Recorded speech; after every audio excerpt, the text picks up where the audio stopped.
Page 35 లో మీరు చూస్తే స్కూల్ యూనిఫామ్ల కుట్టి ఛార్జీలను జతకు 50 రూపాయల నుంచి 75 రూపాయలకు పెంచడం జరిగింది అని ఇంకా చాలా ఎక్కువ చెప్పారు, దానికి టైం లేదు. ఈసారి కూడా మీరు చూస్తే ఇది ఈ సంవత్సరం బడ్జెట్ బుక్, ఇందులో కూడా ఏం చెప్తారంటే స్వయం సహాయక సంఘాలకు పాఠశాల విద్యార్థులకు యూనిఫామ్లు కుట్టే బాధ్యత అప్పగిస్తూ కుట్టు ఛార్జీలను 75 రూపాయలకు పెంచడం జరిగింది. సేమ్ పేజ్ 35 మక్కి కొట్టిరే, మారం కూడా మారలే. అయితే దీంట్లో ఏముంది, నిజంగా 75 రూపాయలు ఇచ్చిండ్రా? ఇక ముఖ్యమంత్రి గారి స్పీచ్ కూడా మీరు ఈ మధ్య వినే ఉంటారు. గత ప్రభుత్వం ఉన్నప్పుడు 25 రూపాయలు ఇచ్చింది, మేము 75 చేసినామని చెప్పి ఆయన ఇంకింత అబద్ధం మాట్లాడు. ఓపెన్ స్పీచ్ ముఖ్యమంత్రి గారు బహిరంగ మీటింగ్ లో చెప్పిండ్రు. నిజమేంటంటే మేమున్నప్పుడు 50 రూపాయలు ఇచ్చాము, మేము మహిళా సంఘాలకే ఇచ్చాము, ఈ ప్రభుత్వం కూడా 50 రూపాయలే ఇచ్చింది. నేను ఇప్పుడు కూడా డౌట్ వచ్చి మా పల్లా రాజేశ్వర రెడ్డి గారు కూడా వాళ్ళ ఎంఈఓకి ఫోన్ చేసిండ్రు, నేను కూడా మా ఎంఈఓకి ఫోన్ చేసిన, కొత్త ప్రభాకర్ అన్న కూడా వాళ్ళ దుబ్బాకి ఎంఈఓకి ఫోన్ చేసి అడిగిండు, ఏంది భయ్ మీరు 50 రూపాయలు వచ్చినాయా 75 రూపాయలు వచ్చినాయా అని అడిగితే వాళ్ళు స్పష్టంగా చెప్పింది ఏంటంటే 50 రూపాయలే వచ్చినాయి సార్, 75 రూపాయలు రాలేదు అని స్పష్టంగా చెప్పడం జరిగింది. అంటే దీన్ని బట్టి స్టిచ్చింగ్ ఛార్జీలు ఈ రాష్ట్రంలో ఏ మహిళా సంఘానికి కూడా ఈ రోజుకు 75 రూపాయలు రాలేదు, వచ్చింది 50 రూపాయలు మాత్రమే. బట్టి గారు మధురకు పోయి మీ మహిళా సంఘాలను అడుగుదామా, లేదు సిద్దిపేటకు వస్తావా మా మహిళా సంఘాల దగ్గరికి పోయి 75 రూపాయలు ఏమైనా ఇచ్చిందా అని అడుగుదామంటే నేను I'm ready, are you ready అని అడుగుతున్నా. ఇచ్చింది 50 రూపాయలు, 75 రూపాయలు ఇచ్చినామని 2 బడ్జెట్లలో కూడా చెప్పుకున్నారు. ఇది శుద్ధ అబద్ధం. ఇది మహిళా సంఘాలను మా అక్క చెల్లెలను ఈ ప్రభుత్వం దారుణంగా మోసం చేస్తుంది. ఎందుకంటే ఇప్పుడు అక్క చెల్లెళ్ళు బట్టి గారి ప్రసంగము విన్నారు, నేను మాట్లాడుతున్నది వింటున్నారు. సో నేను చెప్పేది తప్పైతే మమ్మల్ని శిక్షిస్తారు, మీరు తప్పు చెప్తే మిమ్మల్ని శిక్షిస్తారు. మీరు చెప్పడం మహాలక్ష్మి మాది మహిళల కోసం అని పెద్ద పెద్ద మాటలు చెప్తున్నారు, కానీ ఇలా వడ్డీ లేని రుణాల్లో మహిళలకు మోసం, స్టిచ్చింగ్ ఛార్జెస్ లో కూడా మహిళలకు మోసం చేస్తున్నారు.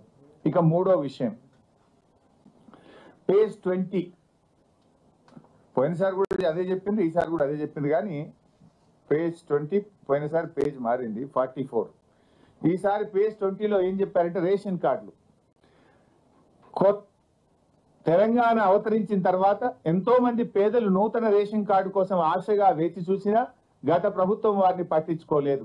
కనీసం కొత్త కుటుంబ సభ్యుల పేర్లను కూడా రేషన్ కార్డులలో జమ చేయలేదు, ఒక్క రేషన్ కార్డు కూడా ఇవ్వలేదని మా మీద ఆరోపణ చేసింది బడ్జెట్ లో. నేనేం ఛాలెంజింగ్ ద బట్టి విక్రమార్క.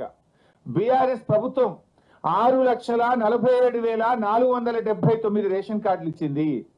కొత్త సభ్యులను కూడా ఇంట్లో కొత్త సభ్యులు పిల్లలు పుట్టినా పెళ్లి చేసుకొని కోడలు వచ్చినా కొత్త సభ్యులను కూడా యాడ్ చేసినాం. 20,69,033 మంది కొత్త సభ్యులను రేషన్ కార్డులో బీఆర్ఎస్ ప్రభుత్వం ఇంక్లూడ్ చేసింది. This a document, official document.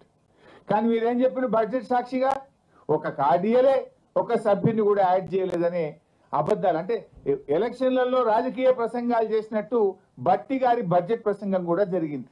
పచ్చి అబద్ధాలు, పిచ్చి ఆరోపణలతోని బట్టి గారి ప్రసంగం ఈ రోజు కొనసాగింది. అంటే అరచేతిలో వైకుంఠం, ఆద్యాంతం అబద్ధాలు. అరచేతిలో వైకుంఠం చూపించారు, ఆద్యాంతం వారి ప్రసంగం అంతా అబద్ధాలతో కొనసాగింది. 72 పేజీల బట్టి గారి ప్రసంగం గురించి చెప్పాలంటే పోయినసారి 70 పేజీలు ఉండే, ఈసారి 2 పేజీలు పెరిగింది.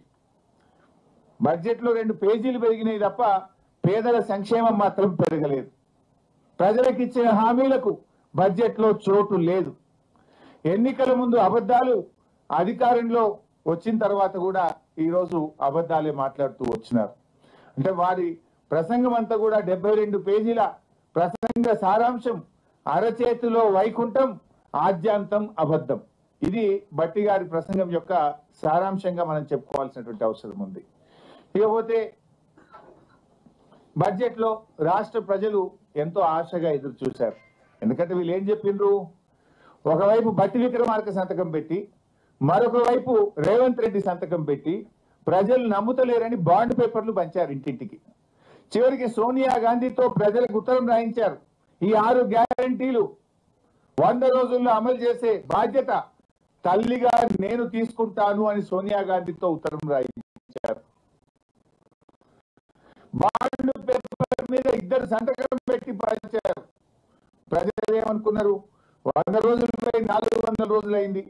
సరే, మొదటి బడ్జెట్ లో పెట్టలేదు, ఈ బడ్జెట్ లోనైనా 6 గ్యారెంటీలను అమలు చేస్తారేమో, ఇంకా 420 సంఘటన తర్వాత ఈ 6ని అమలు చేస్తారేమో అని రాష్ట్ర ప్రజలు ఎంతో ఆశగా ఎదురు చూశారు.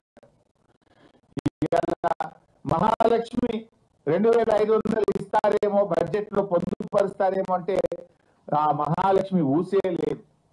2500 రూపాయల సంగతి దేవుడెరుగు కానీ 250 కోట్లతో అందాల పోటీలకు మాత్రం డబ్బులు పెట్టిండు రేవంత్ రెడ్డి. అందాల పోటీలకు 250 కోట్లు బడ్జెట్ లో పెట్టిండు. కానీ 2500 కోట్ల రూపాయల 2500 రూపాయల మహాలక్ష్మికి మాత్రం నయా పైసా బడ్జెట్ లో పెట్టలేదు. 4000 పెన్షన్ ఇస్తారు అని ఆశ చెప్పారు. 2023 డిసెంబర్ లోనే ఇస్తామన్నారు. 2024 డిసెంబర్ అయిపోయింది. 2025 బడ్జెట్ కూడా వచ్చింది. ఈ బడ్జెట్ లో కూడా లేదు. అంటే సగం పుణ్యకాలం అయిపోయింది వీళ్ళకి. అంటే ఇవాళ వృద్ధులను, వితంతువులను, గీత చేనేత కార్మికులను, ఎయిడ్స్ పేషెంట్లను కూడా ఈ రాష్ట్ర ప్రభుత్వం 4000 పెన్షన్ ఇవ్వకుండా బడ్జెట్ లో నిధులు పెట్టకుండా మోసం చేసిండ్రు. పెన్షన్ల విషయంలో ఒక పని అయితే చేసిండ్రప్ప, కొత్త పెన్షన్లు ఇవ్వలేదు కానీ ఉన్న పెన్షన్లు మాత్రం కూడా వీకిండ్రు. రేవంత్ రెడ్డి గారి 16 నెలల పాలనలో ఈ రాష్ట్రంలో 1,50,000 పెన్షన్లు తగ్గినాయి. 5,50,000 పెన్షన్లు కోత పెట్టి అన్నారు. ఈ సంవత్సరం 20,000 కోట్ల రూపాయల వడ్డీ లేని రుణం ఇచ్చారు. ప్రతి గ్రూప్ ఎంత తీసుకున్నది? 20 లక్షలు, 30 లక్షలు. ఇప్పుడు బస్సు తీసుకుంటే ఎంత? 50 లక్షలు. ఎలక్ట్రిసిటీ పెడితే ఎంత? 1 కోటి రూపాయలు. అట్లా ఏ గ్రూప్ అయినా 20 లక్షలు, 30 లక్షలు ఇచ్చిండ్రు లోన్. మరి వడ్డీ లేని రుణం ఎంత వస్తుంది? 20 లక్షలు తీసుకుంటే 5 లక్షలకే వడ్డీ లేని రుణం. మిగతా 15 లక్షలకు 12.5% కాడికి బ్యాంకులకు మహిళలే వడ్డీ కట్టుకుంటున్నారు. అంటే ఆ మిగతా 15 లక్షలకు ఏడాది నెలకు 15,000 రూపాయల వడ్డీ అవుతుంది. కానీ బడ్జెట్లో ఏం చెప్తుండ్రు? 1,00,000 కోట్ల రూపాయల వడ్డీ లేని రుణం ఇస్తున్నాము అని బడ్జెట్లో చెప్పిండ్రు. అంటే వాళ్ళు తీసుకున్న మొత్తం డబ్బుకు వడ్డీ లేని రుణం ఇస్తే మీరు చెప్పింది నిజం. ఇస్తున్నది 5 లక్షలకు, కానీ చెప్తున్నది మొత్తానికి. అంటే నిజానికి 20,000 కోట్లు ఈ ఆర్థిక సంవత్సరంలో మహిళలకు అప్పిస్తే వడ్డీ లేని రుణం వర్తించేది 4,000-5,000 కోట్లకు పెంచదు. మిగతా 15,000-16,000 కోట్లకు మహిళలు 12.5% ఇంట్రెస్ట్ వాళ్ళే కట్టుకుంటున్నారు. అంటే అసెంబ్లీ సాక్షిగా ఈ రాష్ట్ర ప్రభుత్వం ఈ రాష్ట్రంలోని మా అక్క చెల్లెలను మహిళలందరినీ కూడా దారుణంగా మోసం చేస్తా ఉంది, అబద్ధాలు చెప్తా ఉంది. బడ్జెట్ స్పీచ్ లో కూడా అబద్ధాలు చెప్తున్నారు. నేను ఉత్తగా చెప్తలేను. అసెంబ్లీలో ఈ ప్రభుత్వం ఇచ్చిన సమాధానం, ఇది సంతకం కూడా చూడండి కింద,